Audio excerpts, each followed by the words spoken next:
Good morning friends.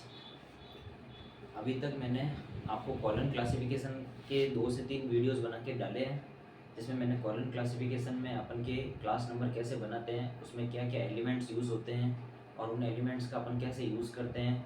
और रंगनाथन महोदय ने अपनी वर्गीकरण पद्धति में कॉलम क्लासिफिकेशन में वर्गांक बनाने के लिए किस फॉर्मेट का उपयोग किया, कौन से फैसेट्स का यूज़ किया, वो सब कुछ मैंने अभी आपको बताया था। जिनका यूज़ होता है अपन का कॉलम क्लासिफिकेशन में वर्गांक बनाने में, उन सबको अपन ने समझा। आज मैं आपके लिए एक डीडीसी का वीडियो लेके आ रहा हूँ, जिसमें अपन को डीडीसी में भी वर्गांक कैसे बनते हैं उसके बारे में समझना है।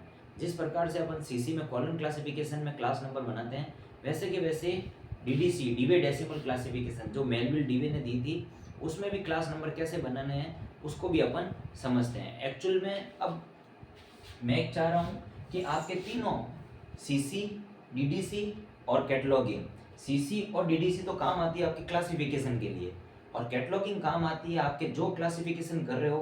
क्लासिफिकेशन में आप क्या कर रहे हो, किसी भी टाइटल का आप क्या निकाल रहे हो, क्लास नंबर निकाल रहे हो। जबकि कैटलॉगिंग में क्या होगा, जो क्लास नंबर आपने बनाया है उसकी रिवर्स प्रोसेसिंग होती है। उसकी रिवर्स प्रोसेसिंग में दैट मीन्स उसमें भी 2 कॉन्सेप्ट होती है। कैटलॉगिंग एक तो होती है ट्रिपल सी की, जिसे अपन क्या कहते हैं, क्लासिफाइड कैटलॉग कोड, वो दिया था रंगनाथन महोदय ने। उसमें क्या करते हैं, जो क्लास नंबर बनता है उसकी चेन प्रोसेसिंग करके वापस उसके टाइटल को फाइंड आउट किया जाता है। और ऐसे कैसे एक कॉन्सेप्ट होती है AACR2 की, वो होती है Anglo American AACR, Anglo American cataloguing rules. वो दिए थे बार वालों ने, ईस्टर्न वालों ने। तो उनके अकॉर्डिंग मतलब जो कैटलॉगिंग होती है उसमें कॉन्सेप्ट थोड़े से अलग होते हैं। ट्रिपल सी में जो रंगनाथन महोदय ने दी थी, उसमें तो अपन 6 सेक्शंस का यूज़ करते हैं। उसमें AACR2 में थोड़ा सा डिफरेंस होता है, उसमें 8 मेन क्लास को बनाने के लिए 8 सेक्शंस का यूज़ किया जाता है। वो जैसे जैसे मैं आपको पढ़ाऊंगा वैसे वैसे मैं सब कुछ बताऊंगा। लेकिन जब अपन DLIS की बात करते हैं, डिप्लोमा इन लाइब्रेरी साइंस, मतलब उन स्टूडेंट्स के लिए ओनली और ओनली रंगनाथन महोदय की ही कैटलॉगिंग प्रैक्टिकल में काम आती है। ट्रिपल सी AACR2 जो कैटलॉगिंग काम आती हैं, वो किसके लिए काम आती हैं, BLIS, bachelor of library and information science के जो BLIS के स्टूडेंट्स हैं, उनके लिए ट्रिपल सी और AACR2 दोनों के कॉन्सेप्ट्स को सीखना होता है। तो मैं सारी दोनों चीज़ें पढ़ाऊंगा। अब मैं आपको बता रहा हूँ अपने वीडियोस किस फॉर्मेट में आए, ताकि जिसको जो पढ़ना है वो वहाँ से अपनी प्लेलिस्ट में जाके अपना चैनल क्या, लाइब्रेरी का इन्फिनिटी लाइब्रेरी एजुकेशन, तो अपने चैनल पे जाके वहाँ पे मैं एक प्लेलिस्ट बना लूँगा। उस प्लेलिस्ट में जिसको कॉलम पढ़ना है, कॉलम क्लासिफिकेशन के वर्गांक पढ़ना है, तो वो कॉलम क्लासिफिकेशन के वीडियोस देख सकता है। जिसको डीडीसी के वर्गांक पढ़ने हैं तो वो डीडीसी के वहाँ पे जाके वीडियोस देख सकता है। जिसको कैटलॉगिंग के वीडियोस देखने हैं, जिसको कैटलॉगिंग में ट्रिपल सी और AACR2 पढ़नी है, तो वो वहाँ पे जाके उसके वीडियोस देख सकता है। वो डिपेंड करेगा मेरे को कैसा टाइम मिल रहा है, उसके अकॉर्डिंग ही मैं वीडियोस डाल पाऊंगा, क्योंकि ये अपना इनिशिएटिव्स हैं। अभी मैंने 2 to 3 डेज पहले ही क्लासेस बनाना स्टार्ट करी। एक्चुअल में कॉन्सेप्ट ये होता है कि मैं पहले सीसी पढ़ा रहा हूँ तो सीसी के सीक्वेंस को पूरा कंप्लीट करूँ, बट आपके एग्जाम्स पास में आ रहे हैं, 18 मई से एग्जाम का शेड्यूल आ गया है, उसके अकॉर्डिंग टू डिमांड मैं कोशिश कर रहा हूँ एक दिन में 2-2 3-3 वीडियो बनाऊँ और सभी की आपकी नीड को फुलफिल कर सकूँ। जितना मेरे से हो सकता है उतना मैं फुलफिल करने की कोशिश करूँ। तो आपको कुछ नहीं करना है, आपको अब अगर वीडियो देखना है तो 3 कॉन्सेप्ट्स होंगे। एक तो होगा अपने सीसी के प्रैक्टिकल्स और एक होंगे डीडीसी के प्रैक्टिकल्स। तो सीसी के प्रैक्टिकल्स इसमें मिलेंगे। जैसे अपनी क्लासेस नहीं आ रही, आप प्लेलिस्ट में जाओगे तो अपनी आएगी यहाँ पे क्लास 1 सीसी की, फिर आएगी क्लास 2, ऐसे सीक्वेंस चलेगी, क्लास 10, ऐसे चलती रहेगी अपनी। जब तक सीसी कंप्लीट होगी ना तब तक ऐसी क्लासेस चलती रहेगी। जिसको डीडीसी पढ़ना है तो सेम डीडीसी में क्लास चलेगी, क्लास 1, उसके आगे लिखा हुआ होगा डीडीसी प्रैक्टिकल। इसमें क्लास 1 के आगे अपने लिखा आ रहा है कॉलम क्लासिफिकेशन प्रैक्टिकल, इसमें लिखा हुआ आएगा डीडीसी क्लास 1 डीडीसी प्रैक्टिकल। और जैसे ही अपन तीसरी बात करेंगे कैटलॉगिंग की, कैटलॉगिंग में 2 फॉर्मेट होगी, एक तो होगी ट्रिपल सी और एक होगी AACR2। कैटलॉगिंग में ट्रिपल सी होगी, वो होती है DLIS के स्टूडेंट्स के लिए। DLIS के स्टूडेंट को सिर्फ और सिर्फ ट्रिपल ई के अकॉर्डिंग ही कैटलॉग कार्ड को समझना है, जबकि BLIS वालों को ट्रिपल सी और AACR2 दोनों टाइप के कैटलॉग कार्ड को समझना है। और DLIS और BLIS वालों का जो 02 कोड होता है पेपर, उसमें ये दोनों कॉन्सेप्ट्स आपको डीडीसी और सीसी दोनों सीखनी होती है। ये तो अपन चल रहे हैं, मैं पैरेलली अब इसको और इसको स्टार्ट करने की कोशिश कर रहा हूँ। फिर देन मेरे को टाइम मिलेगा तो मैं AACR2 को भी साथ साथ करनी स्टार्ट करूँगा। तो जिसको जैसा वीडियोस देखना है वो उसके अकॉर्डिंग अपनी नीड को फुलफिल कर सकता है। तो आज अपन स्टार्ट करते हैं डीडीसी। और मैं कोई भी क्लास पढ़ाने से पहले बेसिक से इंट्रोड्यूस करवाए बगैर डायरेक्ट किसी भी कॉन्सेप्ट पे नहीं जाता। तो मैं आज आपको डीडीसी का पूरा बेसिक बताऊंगा। उसके बाद अपन डीडीसी के मतलब क्लासेस में वर्गांक कैसे बनाते हैं, डीडीसी के क्लास नंबर जैसे सीसी के क्लास नंबर अब अपन बनाना स्टार्ट कर देंगे, क्योंकि डीडी सीसी के ऑलमोस्ट थ्योरी के कॉन्सेप्ट्स और जो भी एलिमेंट सीसी के वर्गांक बनाने में काम आते हैं वो सारे मैं सब कुछ आपको बता चुका हूँ। तो आज अपन डीडीसी स्टार्ट कर रहे हैं, डीवे डेसिमल क्लासिफिकेशन।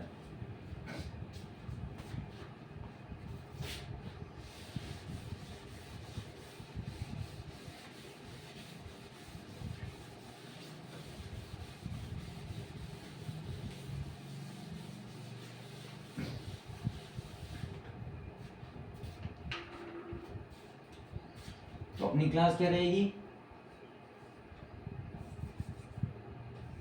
डीडीसी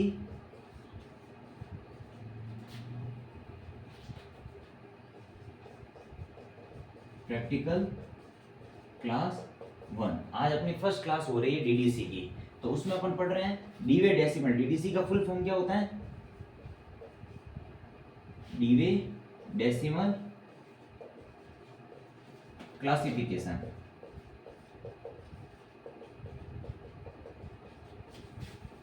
क्या है डीवे डेसिमल क्लासिफिकेशन? इसको अगर अपन हिंदी में भी कहेंगे तो क्या कहेंगे डीवे डेसिमल क्लासिफिकेशन को?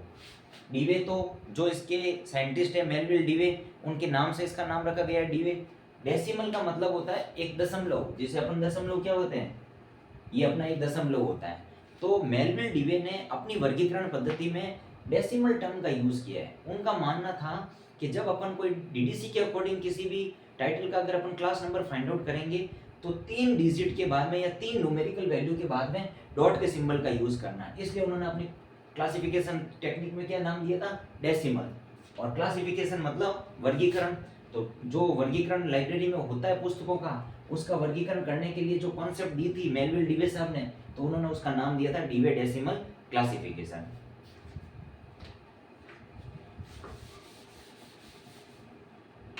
फर्स्ट ऑफ ऑल डीडीसी किसने दी थी, अपन इसके वैज्ञानिक कौन थे डीडीसी के देने वाले,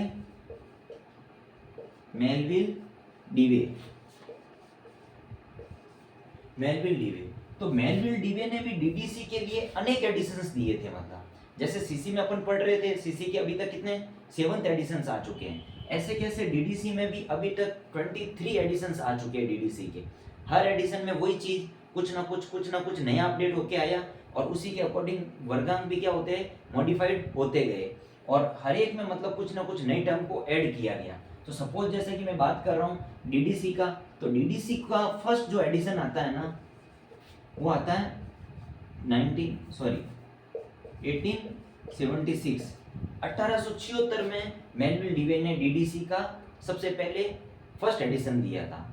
तो फर्स्ट एडिशन जैसे डीडीसी का तो 1876 में आ चुका है। और सीसी में कब आया था फर्स्ट एडिशन, 1933 में। तो जब फर्स्ट एडिशन मेलविल डीवे ने 1876 में दिया था, तो उस समय इन्होंने विषयों के टाइटल का वर्गांक बनाने के लिए, मतलब किसी भी टाइटल का क्लास नंबर बनाने के लिए उस समय शेड्यूल्स का ही प्रयोग करते थे।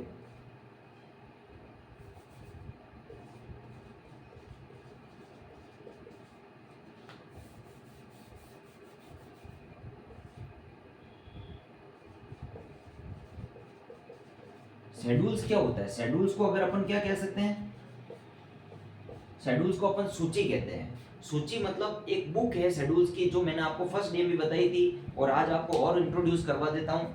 ये शेड्यूल्स की बुक होती है, ये डीडीसी की शेड्यूल्स की बुक है। इसमें सारे के सारे विषय रंगनाथन महोदय ने जो विषय दिए थे, नहीं सॉरी रंगनाथन महोदय ने, अपन मेलविल डीवे की बात कर रहे हैं। मेलविल डीवे ने सारे के सारे जो विषय दिए थे, उन विषयों को उन्होंने 3 समरी में डिफाइन किया है। तीनों समरी में आपको बताऊंगा क्या क्या होती है। फर्स्ट समरी में 10 मेन क्लासेस होती है। फिर सेकंड समरी में उन 10 मेन क्लासेस का डिवीजन होकर अपन के पास में उसके 100 डिविजन्स मिलते हैं। और थर्ड समरी में उन 100 डिविजन्स का वापस आके क्या होता है, 1000 सेक्शंस होते हैं। ऐसे करके 1000 विषय होते हैं जिनको मेलविल डीवे ने मुख्य विषयों के रूप में माना है, या मेन सब्जेक्ट्स या बेसिक विषयों के रूप में माना है। और उन्हीं विषयों के साथ में, जैसे सीसी में उन मुख्य विषय के साथ में कुछ ना कुछ ऐड होता हुआ ऐड रहता है कुछ ना कुछ, जैसे सीसी का टाइटल अपन पढ़ेंगे तो मुख्य विषय के साथ में उसके साथ में कोई ना कोई टर्म जुड़ी हुई रहती है। ऐसे कैसे डीडीसी में भी मुख्य विषय के साथ में कोई ना कोई टर्म जुड़ी हुई रहती है। तो जब फर्स्ट एडिशन जब दिया था मेलविल डीवे ने, तो शेड्यूल से ही क्या किया जाता था, किसी भी टाइटल का वर्गांक बनाया जाता था। और फर्स्ट एडिशन कब आया था, 1876 में। तो फर्स्ट एडिशन में सिर्फ और सिर्फ क्या होता है, इसको वॉल्यूम फर्स्ट कहते हैं डीडीसी का, फर्स्ट वॉल्यूम। इसी वॉल्यूम का यूज करके किसी भी टाइटल का क्या बनाया जाता था, वर्गांक बनाया जाता था। आगे बढ़ते हैं धीरे धीरे तो उसमें फिर टेबल्स भी ऐड होती हैं, ये वॉल्यूम्स भी बढ़ते जाते हैं, इनका कैसे मतलब विस्तार होता है वो सब कुछ मैं आपको बताऊंगा। थ्योरी जैसे समझ में आएगी, ये सारी की सारी जब मैं टेबल्स, ये शेड्यूल, ये प्रैक्टिकल में करवाऊंगा तो आपको पता रहेगा हाँ सर ने हमको फर्स्ट इंट्रोडक्शन क्लास में डीडीसी में ये सब कुछ बताया था। और आप हर क्लास को एक बार वापस देख के और उसके हैंड रिटन नोट्स मेरे साथ साथ बनाते रहना, ये आपके बहुत काम आने वाले कॉम्पिटिटिव क्लासेस में भी और आपके प्रैक्टिकल में भी आपको फुल सपोर्ट करेंगे। तो फर्स्ट एडिशन की मैंने बात कर ली। फिर अपन बात करते हैं डीडीसी को क्या कह सकते हैं, ओल्डेस्ट क्लासिफिकेशन टेक्निक। सबसे पुरानी वर्गीकरण पद्धति है ना डीडीसी ही है। सबसे पहले अगर किसी टाइटल का वर्गांक बनाया गया क्लास नंबर तो डीडीसी के अकॉर्डिंग ही बनाया गया, क्योंकि जो अपन सीसी देखी थी रंगनाथन महोदय वो तो 1933 में लेकर आ रहे हैं, जबकि मेलविल डीवे साहब तो 1876 में ही वर्गांक पद्धति को दे रहे हैं। तो इसलिए डीडीसी को क्या कहा जाता है, ओल्डेस्ट क्लासिफिकेशन टेक्निक। क्या कहा जाता है डीडीसी को, ओल्डेस्ट क्लासिफिकेशन टेक्निक। ये क्वेश्चन भी कभी कभी सीधा पूछ लिया जाता है कि सबसे ओल्डेस्ट क्लासिफिकेशन टेक्निक कौन सी है, तो ओल्डेस्ट क्लासिफिकेशन टेक्निक अपन किसको कहेंगे, डीडीसी को ही कहेंगे। फिर अपन बात करते हैं इसके नेक्स्ट एडिशंस की, आगे वाले एडिशंस की।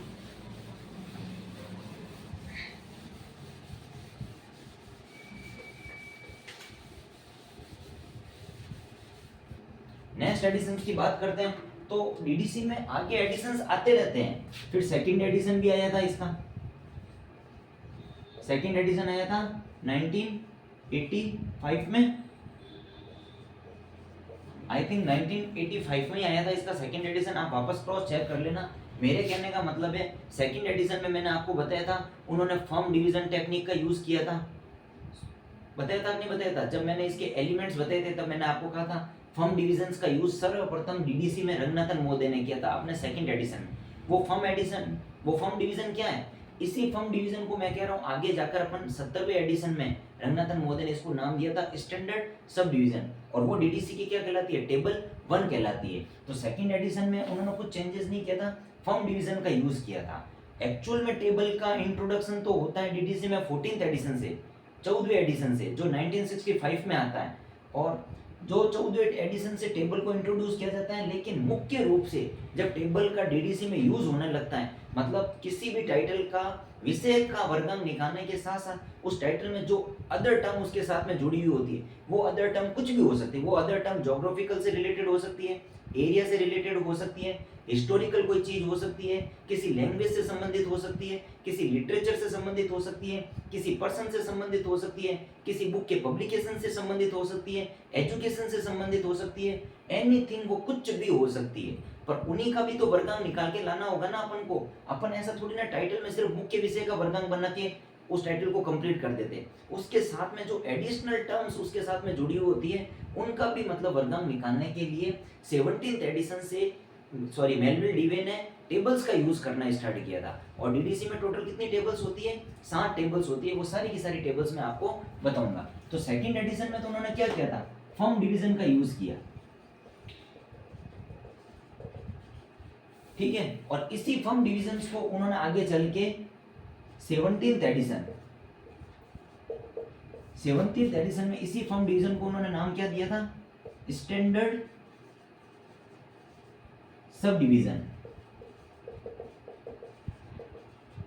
स्टैंडर्ड सब डिवीजन का मतलब भी क्या होता है, किसी भी विषय का उप विभाजन। मतलब मुख्य विषय तो है, अगर उसका छोटा रूप किया जाता है तो वो उसका उप विभाजन होता है। और स्टैंडर्ड कहा जाता है जो मानक होता है, जो ऑथेंटिक होता है, उसको कहा जाता है स्टैंडर्ड। ये स्टैंडर्ड सब डिवीजन, जब मैं इसकी टेबल बताऊंगा, इसी को फिर नाम क्या दिया जाता है, स्टैंडर्ड सब डिवीजन। टेबल 1 को ही स्टैंडर्ड सब डिवीजन नाम दिया जाता है। जब अपन टेबल्स पढ़ेंगे, सातों की सातों टेबल्स आपको इंट्रोड्यूस करूंगा, तब आपको ये चीज समझ में आएगी। एक्चुअल में क्या हुआ, मुख्य रूप से टेबल्स की शुरुआत,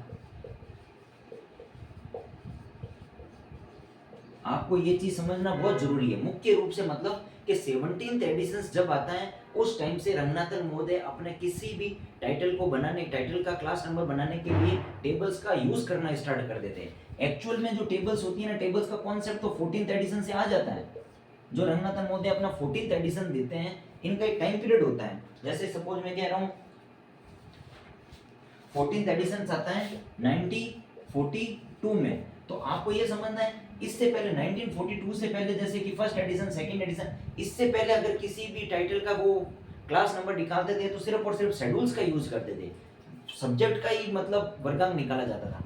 14th एडिशन में क्या होता है, 1942 में टेबल्स का कॉन्सेप्ट आता है, लेकिन उसके अकॉर्डिंग वर्गांक बनाए नहीं जाते हैं, इसलिए कहा जाता है मुख्य रूप से, मतलब 17th एडिशन से इन टेबल्स को इंप्लीमेंट कर दिया जाता है और इन टेबल्स का भी किसी भी टाइटल का वर्गांक बनाने के लिए साथ साथ में यूज किया जाता है। जो अपने टाइटल के साथ में मुख्य विषय, मेन सब्जेक्ट के साथ में जो एडिशनल टर्म्स उसमें जुड़ी हुई होती है, उनका वर्गांक फाइंड आउट करने के लिए इन टेबल्स का यूज किया जाता है। और ये टेबल्स कितनी होती है, 17th एडिशन में जब उन्होंने इसकी शुरुआत की थी अपने वर्गांक बनाने के लिए, मतलब तब ये टेबल मुख्य रूप से दो थी। कितनी टेबल्स थी, दो टेबल्स थी। जो फर्स्ट टेबल थी उसको तो स्टैंडर्ड सब डिवीजन के नाम से जाना जाता था,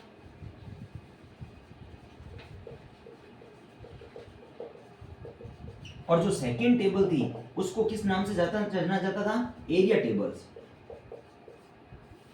दैट मीन्स ऐसे विषय जिन विषयों के साथ में अगर कोई स्टैंडर्ड सब डिविजन, मतलब कोई ऐसा मानक उस विषय का उप विभाजन जुड़ा हुआ होता था, विषय का ही डिवीजन सुकन, उसके विषय के दूसरे नाम, उसके सिनोनिम्स और उसके प्राइवेसी टर्म्स उसके साथ में ऐड रहते हैं, उनका भी वर्गांक निकालने के लिए अपन टेबल 1 का यूज करते हैं। जैसे इसी में अपन देखेंगे dictionary, encyclopedia, कॉन्कॉर्डेंस, subject, historical, education, ये जैसे ऐसे टर्म्स आएगी ना, उनके लिए पर्टिकुलर कुछ ना कुछ नोटेशंस दे रखे हैं। जब मैं वो आपको टेबल्स प्रॉपर रूप से बताऊंगा, T1 टेबल ये होती है, उसमें ये नोटेशंस होते हैं, उनकी समरी से अपन को ऐसे उनको फाइंड करना होता है। T2 टेबल ये होती है, उसके लिए एरियाज के लिए ऐसे उसकी समरी के नोटेशंस दे रखे होते हैं। फिर उसका एक्सटेंडेड, उस समरी की जो सब समरी अपन को देखनी होती है, उसको अपन कैसे यूज करेंगे, तब मैं आपको इसको डिटेल में बताऊंगा। लेकिन मैं अभी आपको ये बताना चाह रहा हूँ इनका यूज कैसे स्टार्ट हुआ, मतलब डीडीसी में इनका यूज करना मेलविल डिवे ने कैसे स्टार्ट किया। जैसे कि अपन को नाम को ही पता चल रहा है, एरिया टेबल्स।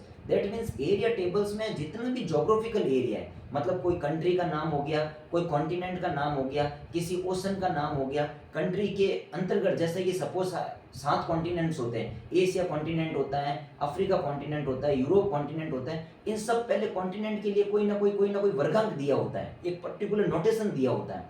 जैसे सपोज एशिया के लिए 4 नोटेशन होता है, यूरोप के लिए एशिया के लिए 5 होता है, यूरोप के लिए 4 होता है। मतलब यूरोप कॉन्टिनेंट के अंदर जितने भी कंट्री आते हैं तो उनका जो वर्गांक बनेगा ना, वो उस 4 के साथ में नंबर ऐड होकर बनेगा। जैसे मैंने एरे का कॉन्सेप्ट नहीं बताया था आपको, 4 और उसके साथ में कंट्री का आ गया तो 4 के साथ में 4 1 जुड़ जाएगा या 4 2 जुड़ जाएगा, ऐसा कुछ होता है, मतलब ठीक है। जैसे कि यूरोप के लिए उन्होंने 5 दिया था, तो डीडीसी में यूरोप के लिए नहीं, एशिया के लिए उन्होंने 5 दिया था। तो एशिया कॉन्टिनेंट के अंदर कितनी कंट्रीज आती है, जैसे इंडिया आता है, जापान आता है, चाइना आता है, और क्या आता है, श्रीलंका आता है, पाकिस्तान आता है, नेपाल आता है, ये सारे के सारे अपने एशिया कॉन्टिनेंट के अंदर आते हैं। इस एशिया कॉन्टिनेंट को उन्होंने पहले तो पूरे एशिया कॉन्टिनेंट को एक वर्गांक दे दिया 5 टेबल में।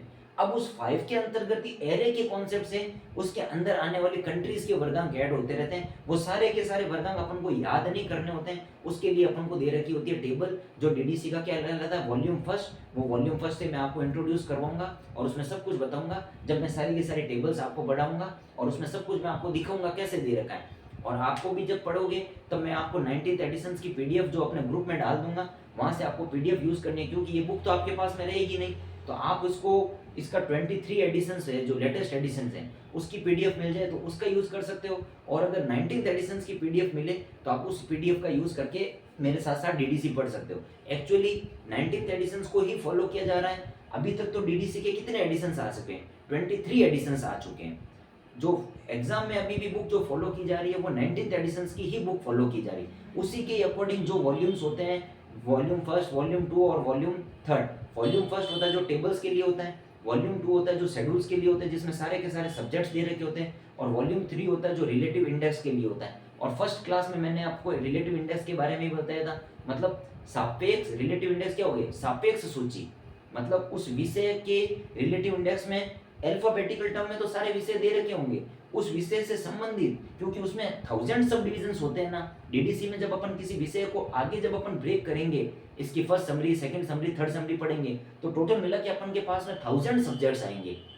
तो उन 1000 सब्जेक्ट्स को अल्फाबेटिकली क्रम में अरेंज करना और उनके काम आने वाले सिनोनिम्स और उनके पर्यायवाची शब्दों उनको भी मतलब यूज करना, तो उसके लिए मतलब उन्होंने दी थी रिलेटिव इंडेक्स, और उस इंडेक्स को क्या कहा जाता है, सापेक्ष सूची। और उसके लिए रिलेटिव इंडेक्स के लिए जो बुक होती है ना, वो ये बुक होती है, मैंने फर्स्ट डे भी आपको बताई थी, और उसके लिए ये बुक होती है। इसमें सारी की सारी रिलेटिव इंडेक्स दे रखी होती है। ऐसे अभी आपको नहीं पता चलेगी, आपको इस बुक को समझने के लिए आपको डीडीसी की पीडीएफ यूज करनी पड़ेगी, वो मैं आपको पीडीएफ बता दूंगा, और ग्रुप में से आप डाउनलोड भी कर सकते हो। अपना टेलीग्राम चैनल है इन्फिनिटी लाइब्रेरी एजुकेशन जोधपुर के नाम से, उस ग्रुप में ये पीडीएफ पड़ी है।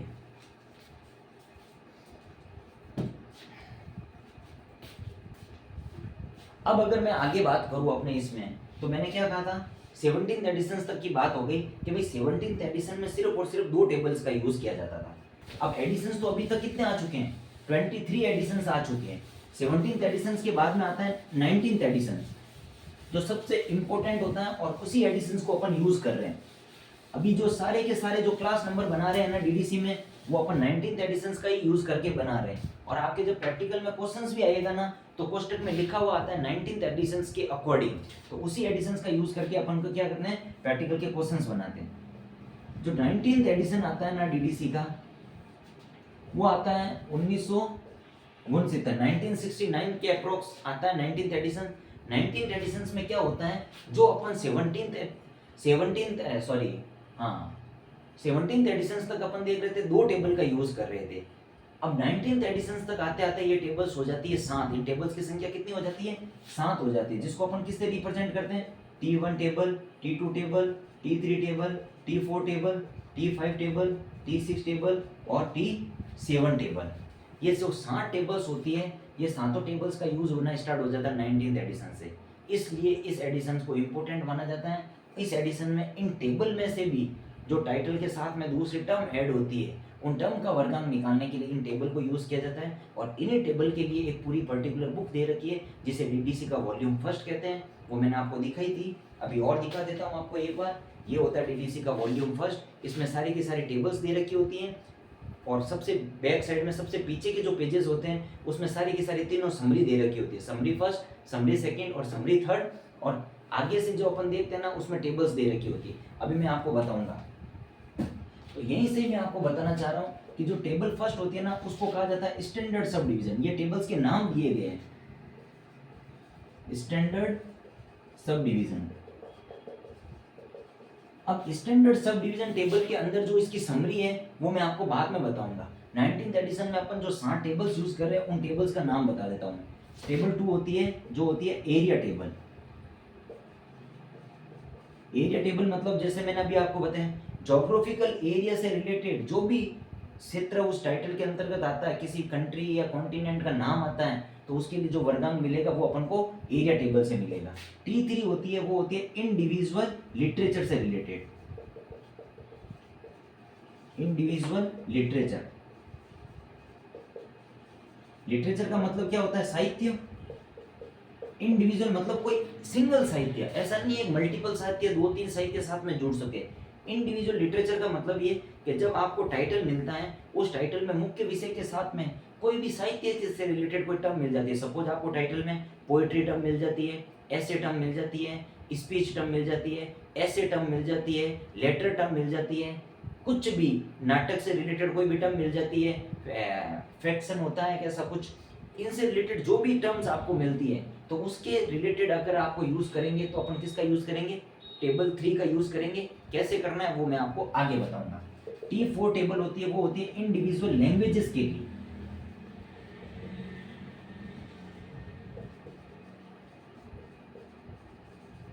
इंडिविजुअल लैंग्वेजेस के लिए मतलब कोई सिंगल लैंग्वेज होती है। लैंग्वेज बहुत टाइप की हो सकती है, Hindi, English, French, German, English, Italian, Latin, Russian, कोई भी लैंग्वेज हो सकती है।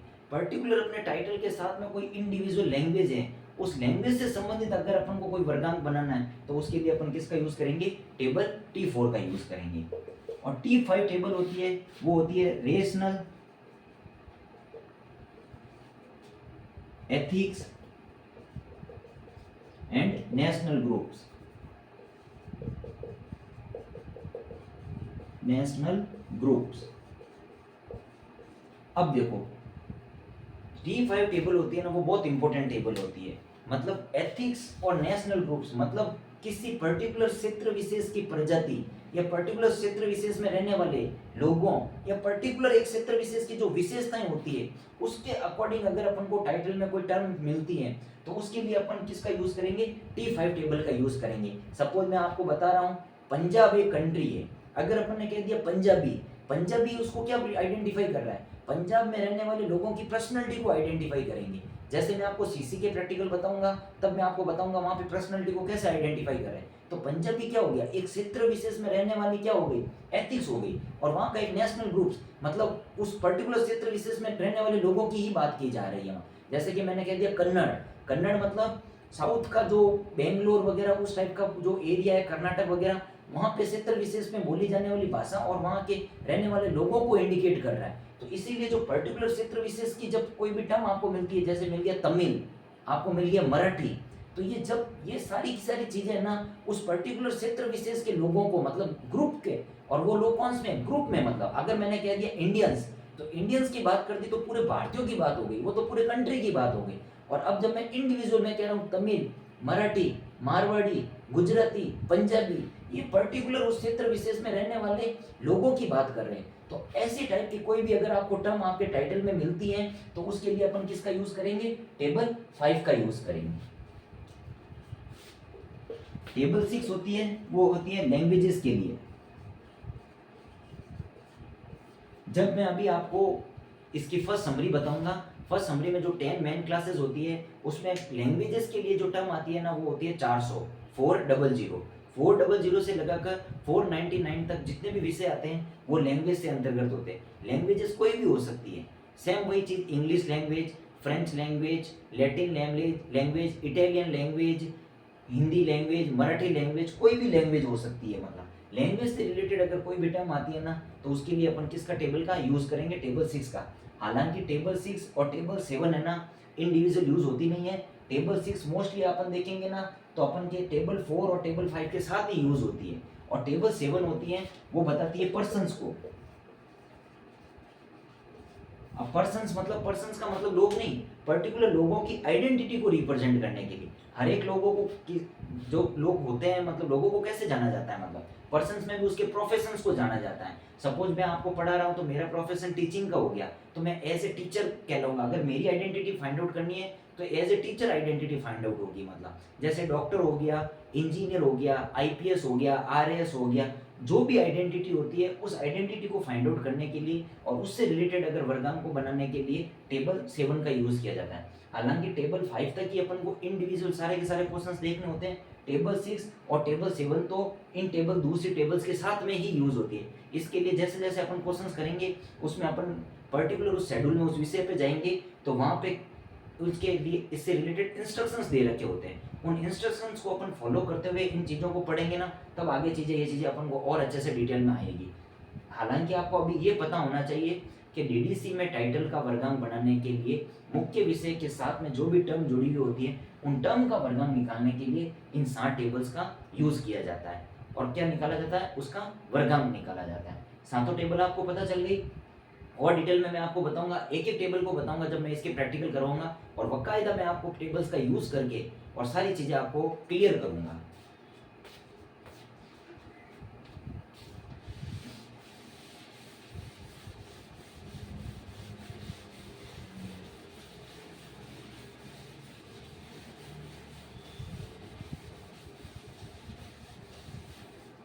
अब एक चीज और, 19th एडिशन, जैसे कि मैंने बताया था कि भाई फर्स्ट एडिशन से लगाकर 15th एडिशन तक, फर्स्ट से लगाकर 15th एडिशन तक वॉल्यूम एक ही चलता है।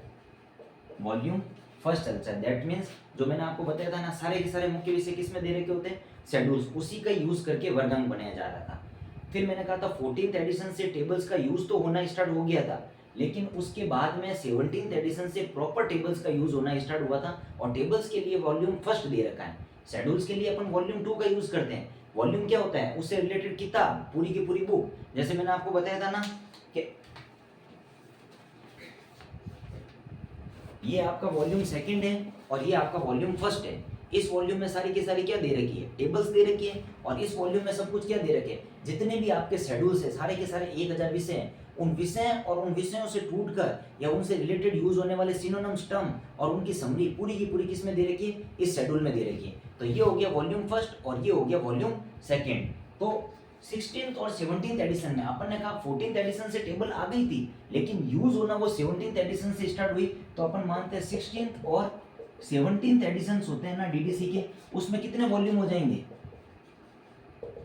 2 वॉल्यूम का। ये छोटे छोटे ऐसे क्वेश्चंस हैं, अभी तो मैं आपको थ्योरी पढ़ा ही नहीं रहा हूँ, थ्योरी पढ़ाऊंगा तब इनको इतने डिटेल में पढ़ाऊंगा ना, आप सोचोगे भी नहीं सकते सर इतना डिस्क्रिप्टिव होता है। मैं आपको प्रैक्टिकल में इन सब चीज़ों से इंट्रोड्यूस करवा रहा हूँ, हर चीज़ समझा रहा हूँ, ताकि आपको ये चीज़ें माइंड में रहेगी, और आप कभी भी इस सब्जेक्ट्स की थ्योरी पढ़ोगे ना तो वहाँ पे ये चीज़ें समझ में आएगी, आपको रटने नहीं पड़ेगी ये वॉल्यूम फर्स्ट क्या होता है, ये टेबल्स क्या होती है। जब तक अपन को प्रैक्टिकल का नॉलेज नहीं होता ना तो इन चीज़ों को रटना पड़ता है, क्योंकि थ्योरी से डायरेक्ट ये चीज़ें समझ में नहीं आ रही है। यहाँ पे मैं आपको इसकी थ्योरी समझाते हुए और इनसे रिलेटेड प्रैक्टिकल करवाऊंगा, और इनको चीज़ों को, सबको, टेबल्स को, इन वॉल्यूम्स को यूज़ करूंगा ना अपने प्रैक्टिकल के लिए, तब आपको ये सारी की सारी चीज़ें पता चल जाएगी, अच्छा ये चीज़ें ऐसे होती है। इसलिए अपन इनके कॉम्पिटिटिव एग्जाम में Rajasthan 3rd grade 2nd grade में इन चीज़ों को पढ़ते हैं, इन वॉल्यूम्स को याद रखते हैं, ये क्वेश्चन पूछ लेते हैं 19th एडिशंस में कितने वॉल्यूम थे, से टेबल 7 को कब जोड़ा गया था, कब हटाया गया था, वो सारी चीज़ें मैं इसीलिए बता रहा हूँ कि ये बेसिक क्वेश्चंस बनते हैं, और आपके ये चीज़ें यूज होगी तो ये चीज़ें आपको सारी की सारी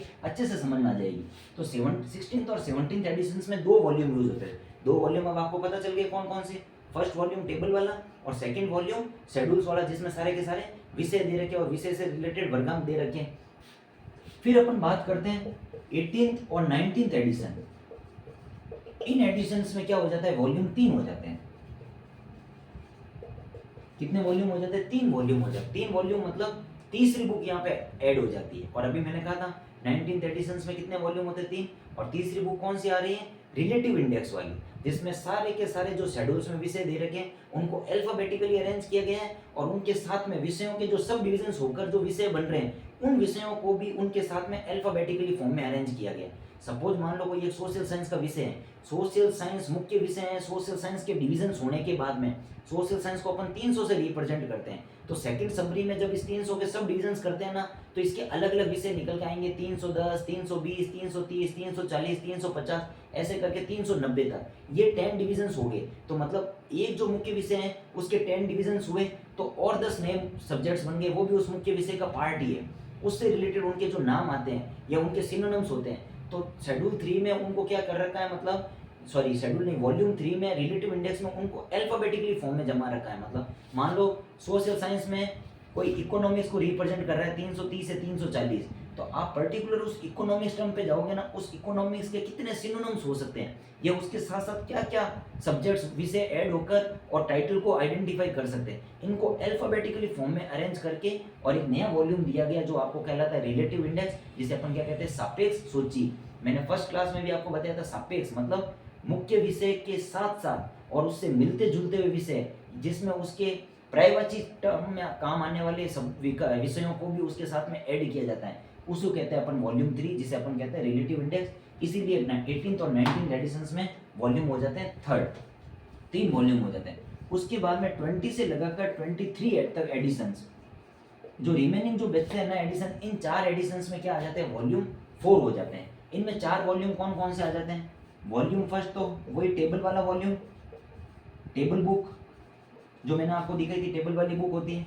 अब वॉल्यूम 2 और वॉल्यूम 3, ये दो क्या होता है, जैसे कि मैंने आपको पहले अभी तक जो वॉल्यूम सेकंड चल रहा था ना शेड्यूल, जो इतनी बड़ी बुक है ये वाली,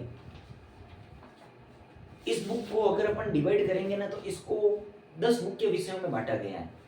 इन 10 मुख्य विषयों को अपन क्या कहेंगे, 000 से लगाकर 900 तक, 000 से लगाकर 100, 200, 300, 400, 500, 600, 700, 800, 900, डीडीसी में मुख्य विषयों को 10 भागों में विभाजित किया है, ये तो आपने सबने पढ़ा होगा।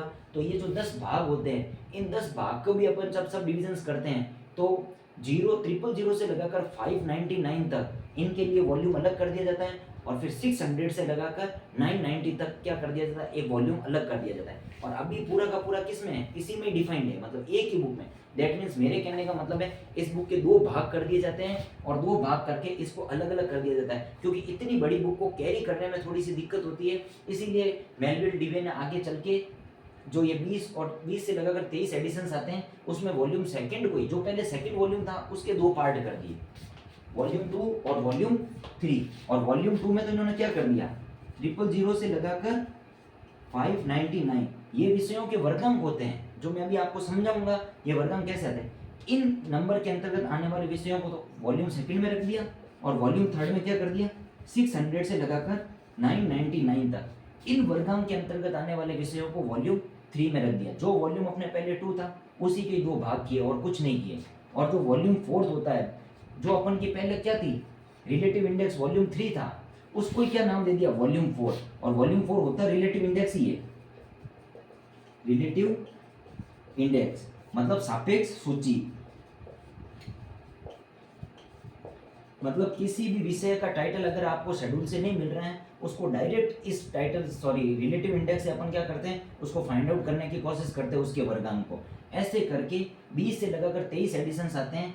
तो अपन को ये क्वेश्चन पूछा जा सकता है, जो रिमेनिंग लास्ट के जो 20, 21, 23 और 24 एडिशंस होते हैं, उसमें कितने वॉल्यूम का यूज किया जाता है, 4 वॉल्यूम का यूज किया जाता है। और चेंज कुछ नहीं होता है, सेकंड वॉल्यूम को 2 पार्ट में डिवाइड कर दिया जाता है। रिलेटिव इंडेक्स जो पहले वॉल्यूम 3 चलता था उसको वॉल्यूम 4 कह दिया जाता है, और कुछ नहीं होता है। लेकिन अभी आप प्रैक्टिकल करोगे तो 19th एडिशंस का यूज कर रहे हो, 19th एडिशंस तक आपके 3 ही वॉल्यूम चलते हैं। वॉल्यूम फर्स्ट टेबल के लिए, वॉल्यूम सेकंड होता है जो आपके शेड्यूल्स के लिए, और वॉल्यूम थर्ड होता है जो आपके रिलेटिव इंडेक्स के लिए।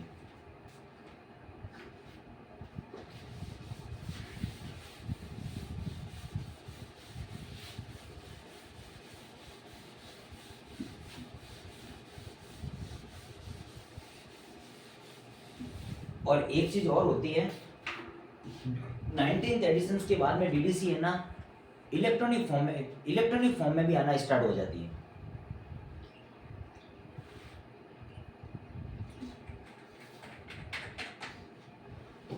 अभी तक अपन डीडीसी जो मैं आपको बुकें दिखा रहा हूँ वो सारी की सारी मैनुअल फॉर्म में, मतलब सारे के सारे मुख्य विषय किस फॉर्म में है, अपन बुक में से ही सारे के सारे विषय देख रहे हैं। 19th एडिशंस के बाद में डीडीसी का इलेक्ट्रॉनिक फॉर्म आना स्टार्ट हो जाता है, वो उसके सॉफ्टवेयर आना स्टार्ट हो जाता है, विंडोज से रिलेटेड और कंप्यूटर जनरेटेड डीडीसी आने जाते हैं। पूरी की पूरी पीडीएफ में आपको क्या मिल जाता है, सारे के सारे मुख्य विषय मिल जाते हैं, सब कुछ आपको ऑनलाइन फॉर्म में मिल जाता है। और ये सब किसके बाद में होता है, 19th एडिशंस के बाद में हो जाता है। और एक चेंजेस और किया जाता है, जो 22 एडिशन आता है ना, वो कब आता है, 2003 में। और जो 23 एडिशन आता है ना, वो आता है आपके 2011 में। तो ये जो 2 एडिशंस होते हैं 22 और 23, इनमें वापस टेबल्स की संख्या घटाकर कितनी कर दी जाती है, टेबल्स की संख्या वापस घटाकर 6 कर दी जाती है। जो 19th एडिशंस में अपन टेबल्स पढ़ रहे थे, कितनी टेबल्स होती है, 60 टेबल्स होती है। लेकिन 22 और 23 ये इलेक्ट्रॉनिक फॉर्म में होते हैं, ये मैनुअल फॉर्म में नहीं आते हैं। तो इनमें वापस क्या कर दिया जाता है, टेबल की संख्या जो वापस 7 होती है उन्हें घटाकर वापस कितना कर दिया जाता है, 6 कर दिया जाता है। कुछ नहीं किया जाता है, जो टेबल 7 होती है अपने, जिसको अपन किसके नाम से जाते हैं, पर्सन्स के नाम से। ये जो टेबल 7 होती है ना, इस टेबल में जो भी पर्सन्स में, और पर्सन्स के लिए मैंने क्या बताया था, कोई ना कोई specific identity, doctor, engineer, professor, magistrate, police, SI, RAS, RPS, IPS, IAS, ये सारी की सारी पर्सनालिटीज होती कि नहीं होती है। इन सारी की सारी पर्सनालिटीज को किस में मिला दिया, टेबल T5 में। जो टेबल T5 अपने किसको रिप्रेजेंट कर रही है, टेबल T5 अपन को किसको रिप्रेजेंट कर रही है, एथिक्स एंड नेशनल ग्रुप्स। और इसमें मैंने एथिक्स और नेशनल ग्रुप में क्या बताया था, पर्टिकुलर क्षेत्र विशेष के रहने वाली प्रजातीय लोगों के बारे में। जब अपन को जैसे पंजाबी, गुजराती, मराठी, तमिल, कन्नड़, तो इस टेबल 5 में ही इन पर्सन्स की जो आइडेंटिटी होती है उसको इसके अंतर्गत डाल दिया था। और टेबल 5 और टेबल 6 को अलग से, जो टेबल 7 होती है उसको हटा दिया। और इसीलिए ये क्वेश्चन पूछा जाता है 22 और 23 एडिशंस में जो टेबल्स की संख्या होती है ना, वो कितनी होती है? 6 होती है, 7 नहीं होती है ना। लेकिन अपन कौन सा एडिशन यूज कर रहे हैं? 19th एडिशन, और 19th एडिशन तक अपन को कौन सी टेबल्स यूज करनी है? पूरी की पूरी सातों टेबल।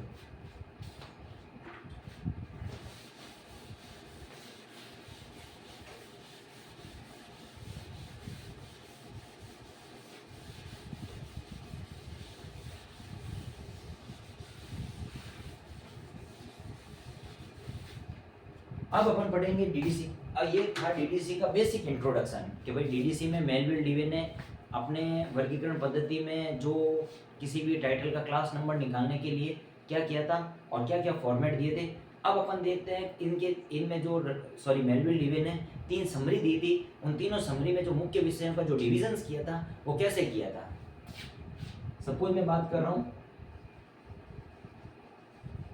समरी फर्स्ट की बात कर रहा हूँ मैं सबसे पहले आपके सामने। समरी फर्स्ट में क्या होते हैं? 10 मेन क्लास होती है। कितनी होती है? इन 10 मेन क्लासेस को क्या कहते हैं? मुख्य विषय। अब डीडीसी में अभी, और मैंने जब आपको इंट्रोडक्शन क्लास पढ़ाई थी उसी टाइम जब मैंने नोटेशन पढ़ाया था तब मैंने आपको बताया था एक तो प्योर नोटेशन होता है और एक मिक्स नोटेशन होते हैं। मिक्स नोटेशन में अपन ने क्या देखा था? अल्फाबेटिकल न्यूमेरिकल टर्म दोनों यूज हो रही थी साथ में। लेकिन जब प्योर नोटेशंस की बात आती है, मैंने कहा डीडीसी में प्योर नोटेशन का यूज किया जाता है। दैट मीन डीडीसी में सिर्फ और सिर्फ न्यूमेरिकल वैल्यूज को ही यूज किया जाता है। अल्फाबेटिकल टर्म उनके वर्गांक में नहीं आएगी। तो न्यूमेरिकल वैल्यूज को अगर अपन देखेंगे तो डीडीसी में उन्होंने जो 10 मुख्य विषयों में जो पूरे के पूरे विषयों का बड़े बड़े पार्ट्स होते हैं विषयों के, उनको जो डिफाइन किया ना, उसको किस फॉर्मेट में डिफाइन किया? देखो पहले लिया उन्होंने 000। अब वो चाहते तो एक सिंगल जीरो भी ले सकते थे। यहाँ पे 000 की भी कॉन्सेप्ट को समझना। मेलविल डीवे का मानना था कि भाई 3 डिजिट के बाद में अपने डेसिमल को यूज करना है। जब डीडीसी में अपन वर्गांक बनाएंगे ना तो 3 डिजिट के बाद में अपन डेसिमल को यूज करेंगे। सपोज अगर अपन कहें कि क्योंकि वर्गांक तो बढ़ते जाएंगे, अभी तो मान लो भाई मैं 0 को यूज कर रहा हूँ, 0 कब तक यूज कर सकता हूँ? 0 से लगाकर 9 तक, और 9 के बाद में जैसे 10, 11, 12, 0 के बाद में डिजिट 2 हो रही है, फिर 2 डिजिट 100 के बाद तो ऑटोमेटिकली 3 डिजिट हो रही है मतलब। तो फिर जो आगे के वर्गांक जाएंगे जो 100, 101, 102, फिर ये सारे के सारे 99 तक कितनी डिजिट हो रही है? 3 डिजिट हो रही है। इसीलिए उन्होंने स्टार्टिंग से ही इसको किस में लिया था? 000 को लिया था। क्योंकि 000 के बाद में देख लो 100, 200, इनमें कितनी डिजिट आ रही है? 3 डिजिट आ रही है। इसलिए 0 को भी 000 से रिप्रेजेंट किया है। यही कॉन्सेप्ट है, और 000 लगाने का कोई कारण नहीं है। और उनका मानना था कि 3 डिजिट के बाद में डॉट सिंबल का यूज करना है, उसके बाद में अगर कोई वर्गांक आ रहा है तो उसको वापस आके आपको कंटिन्यू पुट करना है। 300, 400, 500, 600, 700, 800 और 900। कितने डिविजन्स हुए? 10 मेन क्लासेस हो गई। इन 10 मेन क्लासेस को कोई ना कोई नाम दिया गया है। इन नाम से ही अपन इन मेन क्लासेस को अगर देखेंगे तो अपन को पता चल जाएगा कि भाई इस मेन क्लास के लिए, ये मुख्य विषय के लिए इस नंबर का न्यूमेरिकल वैल्यू का यूज किया। तो सबसे पहले 000 होती है, वो कौन सी होती है? जर्नलिस्टिक्स। 100 नंबर दिया, वो क्या थी? Philosophy and psychology. Philosophy and psychology.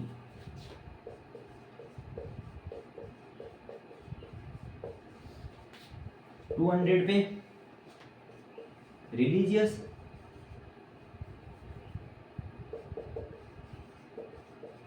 मतलब रिलीजन, धर्म से रिलेटेड, अगर रिलीजन से रिलेटेड अगर कोई भी वर्गांक आएगा तो उसकी जो मेन क्लास होगी वो क्या होगी? 200।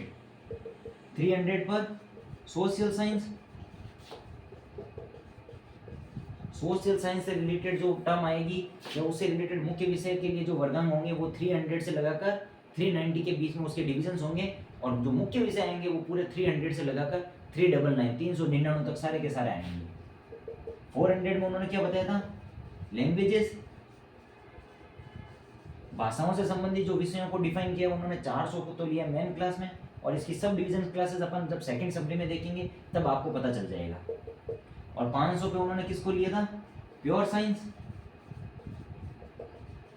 प्योर साइंस दैट मीन, एक तो इसको स्टार बनाना, ये इंपॉर्टेंट है। सोशल साइंस से रिलेटेड टाइटल सबसे ज़्यादा आते हैं। और प्योर साइंस की अगर अपन बात करेंगे तो अपन को पता चलता है प्योर साइंस में अपने क्या क्या होता है?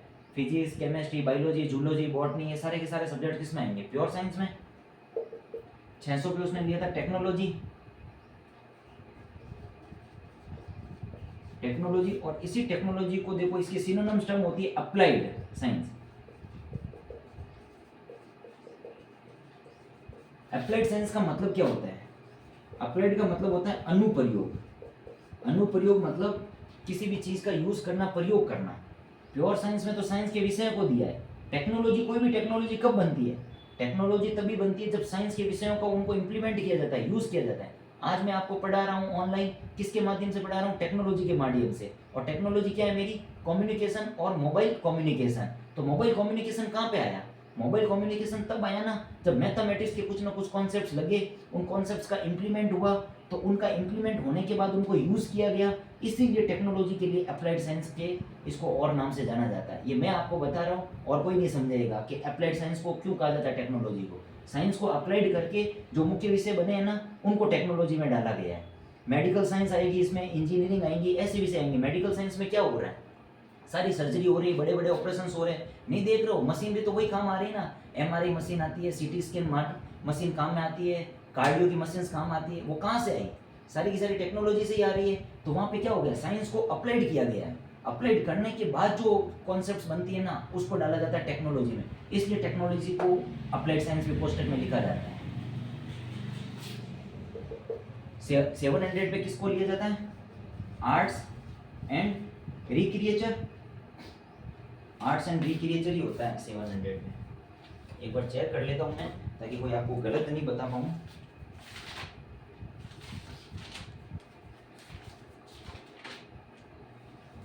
हाँ, आर्ट्स, आर्ट्स से संबंधित मतलब दी आर्ट्स, मतलब कला। जो भी कला होती है ना, कला से संबंधित जो भी विषय आएंगे ना, वो आर्ट्स के अंतर्गत आएंगे।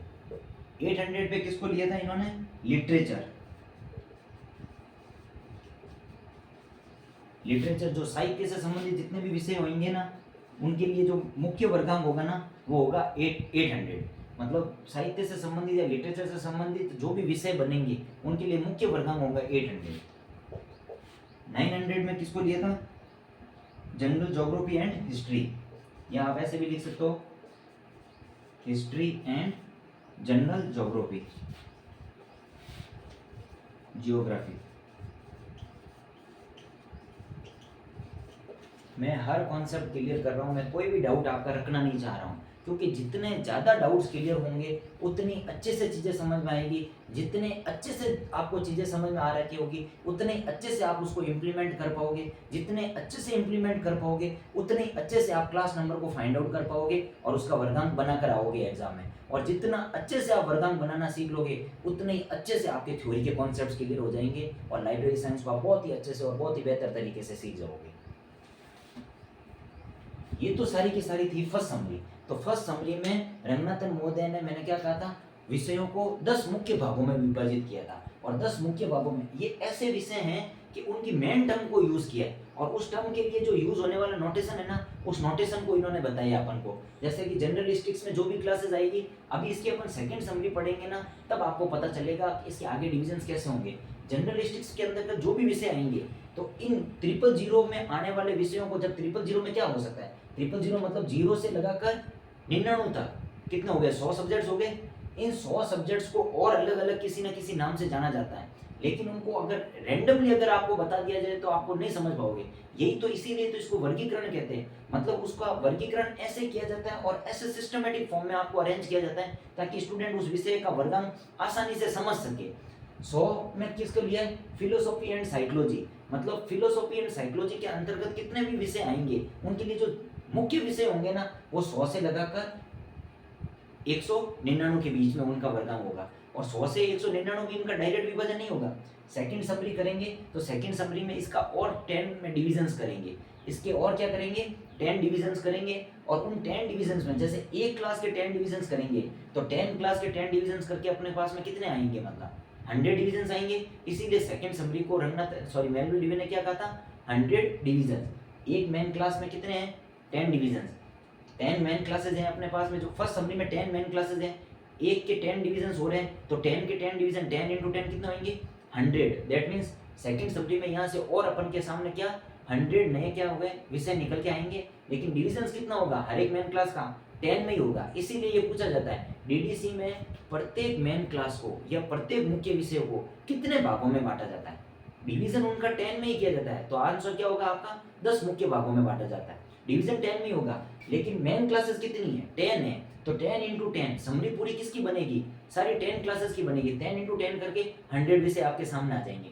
ऐसे कैसे, जब मैं आपको थर्ड समरी बताऊंगा, थर्ड समरी में जो सेकंड समरी है, सेकंड समरी में आपके सामने कितने विषय आ जाएंगे 100 डिवीजन आएंगे। अब 100 डिवीजन मतलब 100 विषय है आपके सामने। अब हर एक विषय का क्या होगा 10 से डिवीजन होगा, मतलब वहां पे भी प्रत्येक मेन क्लास को क्या करेंगे उसका और वापस एक 10 डिवीजन करेंगे। तो 100 विषय हैं उनके 10 डिवीजन करेंगे, 100 इंटू 10 कितना आएंगे थाउजेंड्स। इसलिए थर्ड समरी को क्या कहा जाता है थाउजेंड सेक्शंस कहा जाता है।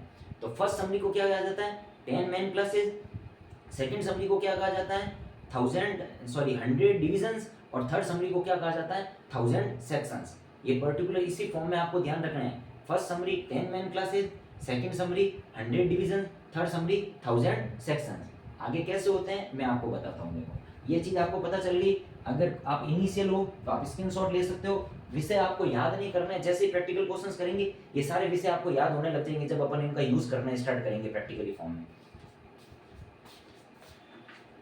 अब मैं इनको तो मिटा रहा हूँ, लेकिन यहाँ पे मैं क्या कर रहा हूँ सेकंड समरी की बात कर रहा हूँ, नाम मिटा रहा हूँ, इसी में से लूंगा। आपको पता चल गया 000 कौन सी होती है जनरलिस्टिक्स या जनरल क्लास होती है, 100 कौन सी होती है फिलोसॉफी एंड साइकोलॉजी होती है, 200 कौन सी होती है रिलीजन से रिलेटेड होती है, 300 कौन सी होती है सोशल साइंस। मैं इसी में से कोई एक क्लास लेके और उसके 10 डिविजन्स बताऊंगा। सपोज मैंने आपको कहा कि भाई मैंने 300 पे स्टार बनाया है क्योंकि ये मेन क्लास इंपॉर्टेंट है, इससे रिलेटेड टाइटल के क्वेश्चंस ज़्यादा पूछे जाते हैं। तो आप सोचो सेकंड समरी में करूंगा तो मैं इस एक मेन क्लास के 10 डिविजन्स करूंगा। तो 300 के अगर मैं 10 डिविजन्स करूंगा तो कैसे करूंगा 310, 320, 330, 340, 350, 360, 370, 380, 390, 300 भी उसी का ही पार्ट है, क्योंकि 400 पे तो आपको देख लो क्या आ रही है नई मेन क्लासेस आ रही है जो किसको रिप्रेजेंट कर रही है लैंग्वेजेस को रिप्रेजेंट कर रही है। तो 300 के अगर मैं 10 डिविजन्स करूंगा तो 300 से लगाकर 390 तक क्या होंगे 10 डिविजन्स होंगे। तो मतलब मैंने नहीं कहा था कि मेलविल डिवे ने क्या किया था सेकंड समरी में भी क्या किया था एक मेन क्लास के 10 डिविजन्स और किए। तो अपने पास में फर्स्ट समरी में 10 मेन क्लासेस है, एक के 10 डिवीजन हो रहे हैं, तो 10 के 10 डिवीजन होंगे तो कितने आएंगे 100 डिविजन आएंगे। इसीलिए सेकंड समरी को क्या कहा जाता है 100 डिविजन कहा जाता है। 100 डिविजन मेरे लिए यहाँ पे बोर्ड पे लिखना पॉसिबल नहीं है, तो आपके पास में अगर इससे रिलेटेड कोई भी कंटेंट है तो आप उसको यूज कर सकते हो। नहीं तो सेम वही चीज मैं यही कहूंगा, चाहे कोई भी मेरी क्लास को पढ़ रहा है, मैंने कहा मेरा जो टेलीग्राम ग्रुप है इन्फिनिटी लाइब्रेरी एजुकेशन जोधपुर के नाम से, वहाँ पे इसकी भी पूरी की पूरी समरी डाली हुई है, सारे के सारे तीनों समरी डाली हुई है, उसकी पीडीएफ डाली हुई है, वहाँ से आपको सारे के सारे विषय मिल सकते हैं। First summary, second summary, third summary, उसका आप प्रिंट आउट निकाल लो, ताकि जब मैं क्वेश्चंस करवाऊंगा इससे रिलेटेड तो वहाँ से आपको डायरेक्ट विषय को फाइंड आउट करना as compare to PDF easy रहेगा। तो मैं 300 जो मेन क्लास है ना उसकी सिर्फ और सिर्फ इस 300 मेन क्लास की सेकंड समरी बताऊंगा। बाकी सबकी भी यहाँ पे मैं बोर्ड पे है, यहाँ पे मैं आपको पॉसिबल है कि 100 विषय पूरे के पूरे लिख सकूँ, और थर्ड समरी में पॉसिबल है कि मैं पूरे 1000 विषय लिख सकूँ। नहीं लिख पाऊंगा, इसलिए मैं आपको समझा रहा हूँ।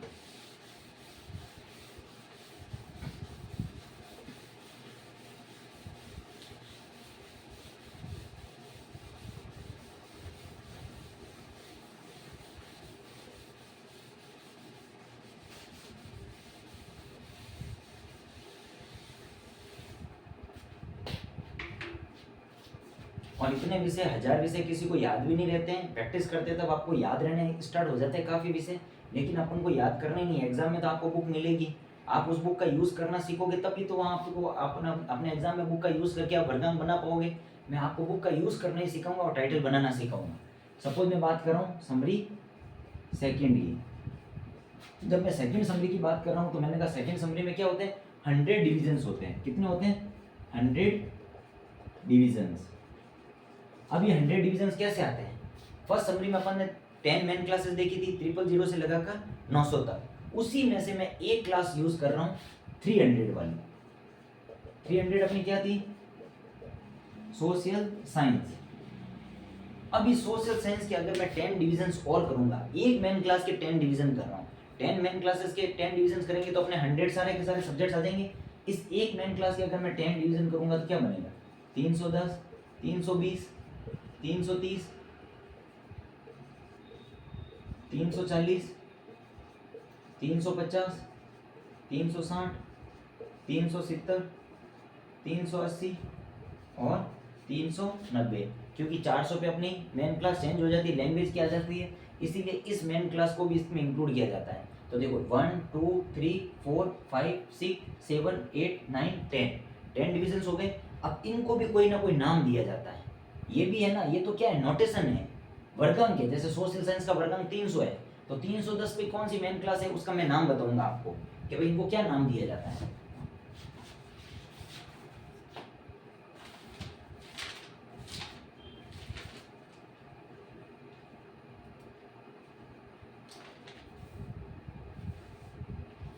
जैसे कि सपोज 310 पे क्या हो गया, स्टेटिस्टिक्स। 320 पे आपके क्या हो गया, पॉलिटिकल साइंस।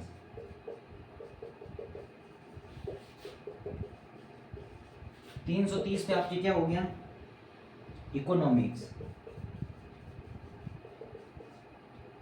340 में आपके क्या हो गया, लॉ। 350 पे आपके क्या हो गया, पब्लिक एडमिनिस्ट्रेशन।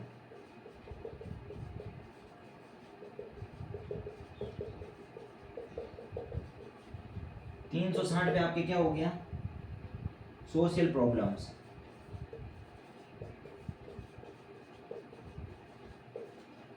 370 पे आपके क्या हो गया, एजुकेशन।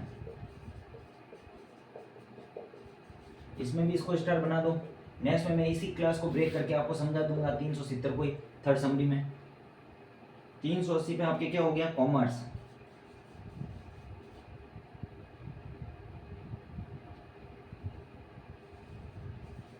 390 पे आपका क्या हो गया, कस्टम्स। अभी मैं आपको ये सारी चीज़ें लिख लिख के पढ़ा रहा हूँ। हो सकता है जो बच्चे मेरे से पहले पढ़े हुए हैं कैंप में, उनको थोड़ा सा ये लग रहा है कि मैं पढ़ा रहा हूँ, जो उस बच्चे के लिए पढ़ा रहा हूँ जिसने लाइब्रेरी में कभी कुछ सीखा ही नहीं है। मैं डे 1 की क्लास में उसी फॉर्मेट में पढ़ा रहा हूँ। जो चीज़ें जो बच्चा मेरी क्लास फर्स्ट क्लास से देखना स्टार्ट करेगा, मैं कह रहा हूँ उसका कोई भी डाउट नहीं रहेगा। अगर फिर भी अगर उसका कोई छोटा सा भी डाउट रहता है तो वो इजी गोइंग मेरे को टेलीग्राम ग्रुप पे अपना मैसेज डाल सकता है। अपना टेलीग्राम का ग्रुप कौन सा है, इन्फिनिटी लाइब्रेरी एजुकेशन जोधपुर।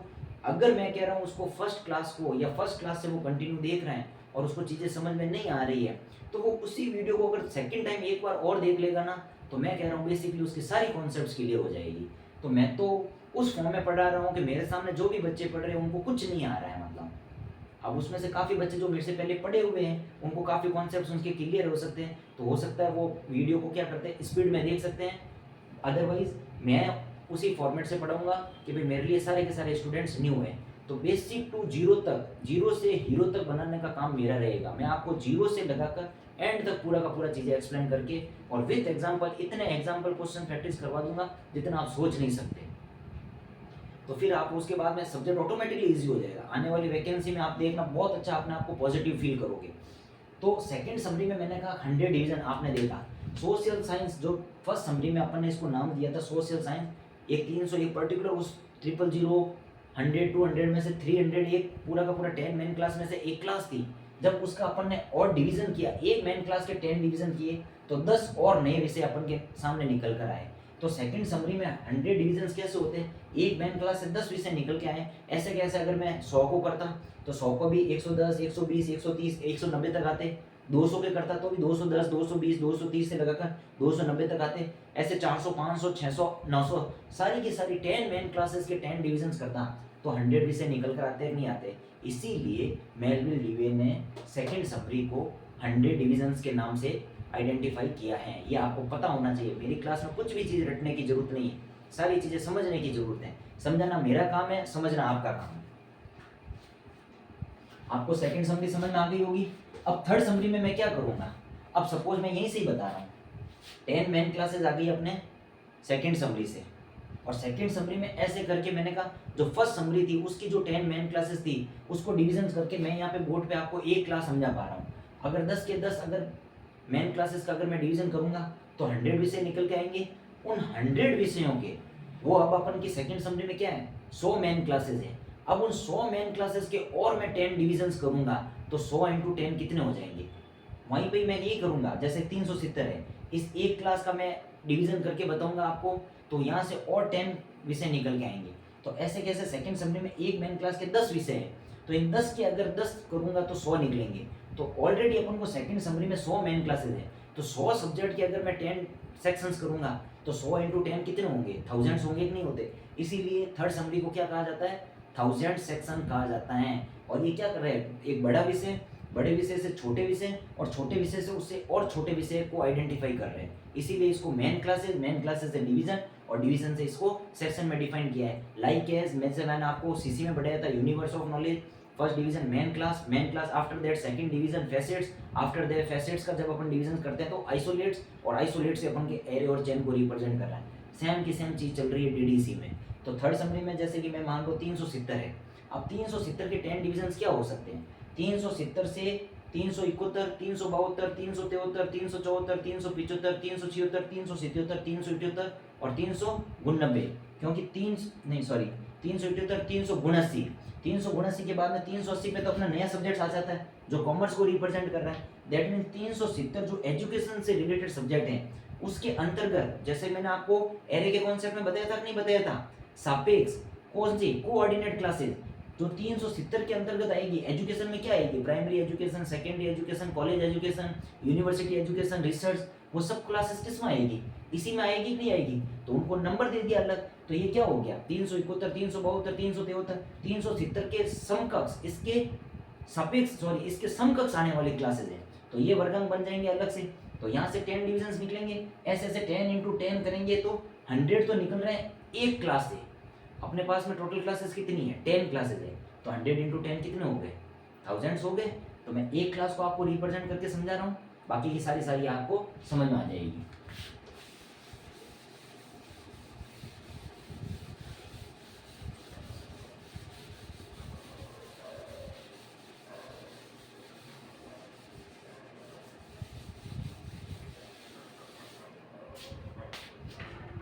मैं बात कर रहा हूँ समरी थर्ड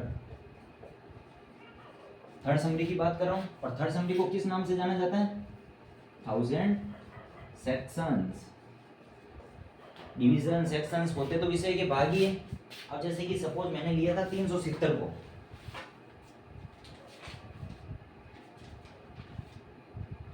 मैंने क्या लिया था 370 किसको रिप्रेजेंट कर रहा था, एजुकेशन।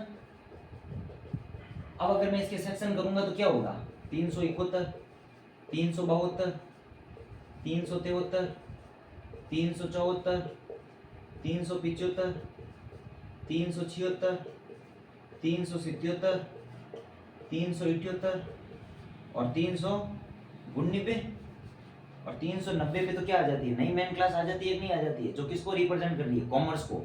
मैं सेक्शन किसके कर रहा हूँ, 370 वाली क्लास के। कितने सेक्शन हुए, 1 2 3 4 5 6 7 8 9 10 सेक्शंस हो गए।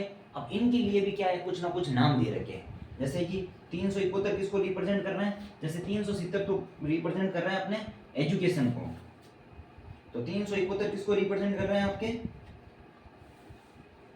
जर्नलिस्टिक्स ऑफ एजुकेशन। किसको रिप्रेजेंट कर रहा है, जर्नलिस्टिक्स ऑफ एजुकेशन। 372 किसको रिप्रेजेंट कर रहे हैं, एलिमेंट्री एजुकेशन, एलिमेंट्री एजुकेशन। 373 किसको रिप्रेजेंट कर रहे हैं, सेकेंडरी एजुकेशन, सेकेंडरी एजुकेशन। 374 आपको किसको रिप्रेजेंट करेगा, एडल्ट एजुकेशन, एडल्ट एजुकेशन। 375 किसको रिप्रेजेंट करेगा, क्यूरिकुलम्स,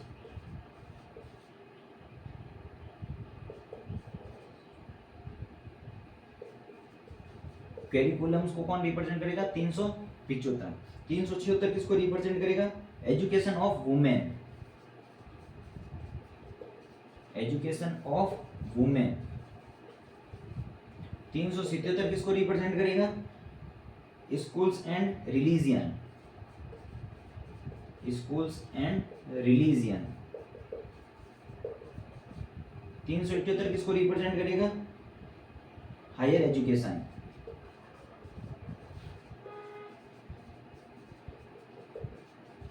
हायर एजुकेशन। और 379 किसको रिप्रेजेंट करेगा? Education and the state.